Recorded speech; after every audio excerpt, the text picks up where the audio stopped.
But yeah, I just like to know what the Death Egg is actually capable of, because we don't really know, to be honest. Like, it's heavily implied from like that last area from Lava Reef there that it can change environments drastically. So, what if when the thing's completely operational, can Robotnik potentially transform the Mobius or Earth into Eggman Land, like just like that, maybe? Who knows? Anyways, all right, we have the most pathetic boss in the entire game right here, and if you, dang it. If you've seen the Seasburn Comms version, you know that I put in a "oh no, give it your best shot, oh no." But yeah, this is actually the same area that we got the emeralds at. So how about that, eh? And now here we find out that, well, Knuckles rather finds out that he's been tricked all along. I don't know if I explained this, but basically, you should know this at this point, but basically, Knuckles got tricked into thinking that Sonic and Tails were the bad guys and were gonna steal the Master Emerald, so that's why he kept on trying to stop us. And, well, he just figured out that he got tricked. And it's gonna happen again in SA1, mate, so...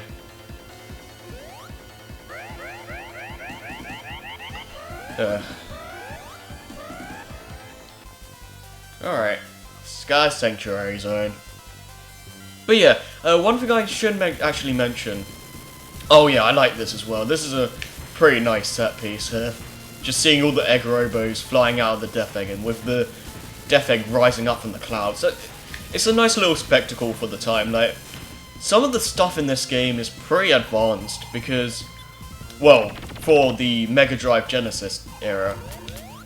Because like, at this point, they would have known like how to optimize for the system really well, and it really shows with some of the stuff that happens in this game. And yeah, but anyways, there's a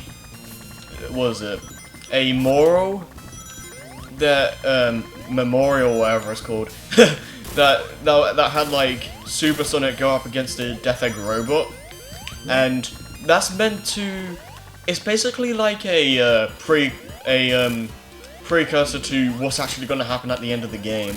And I also think that Gerald Robotnik used that as a template for Shadow's design in SA2, or just for designing Shadow in general. Because like some of the quills are upright like Supersonic is, so you know. And well. Maybe it was maybe with Knuckles like seeing it, he wasn't sure who exactly was the bad guy. Because to be fair, if you look at that and you don't know who those characters are at all, then you kind of get the impression that Eggman is trying to get the Master Emerald back from Sonic. And Sonic is trying to steal it back and all that.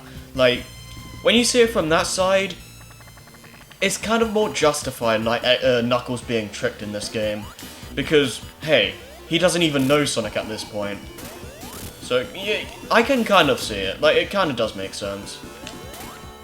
Anyways, though, this is Mecha Sonic is is completely different from Metal and Silver Sonic from CD and 2 respectively, but what was it? He basically shows up 3 times in this very zone, and he appears as the final boss in Knuckles' story. So yeah, he doesn't leave too much of an impression in this part of the game. Like, well, with Knuckles, he's going to turn super and I guess his own super form, which is pretty cool. But with Sonic and Tails, Tails' story, it's kind of just another Sonic replica, basically. Nothing too special. I do like some of the moves this guy has. Or like, I do like how this boss fight plays. How he jumps around like he would with Silver Sonic would, and he uses like rocket boots to like glide on the ground and stuff like that. It's a pretty fun boss fight, but we had Hypersonic, so it didn't really last long at all.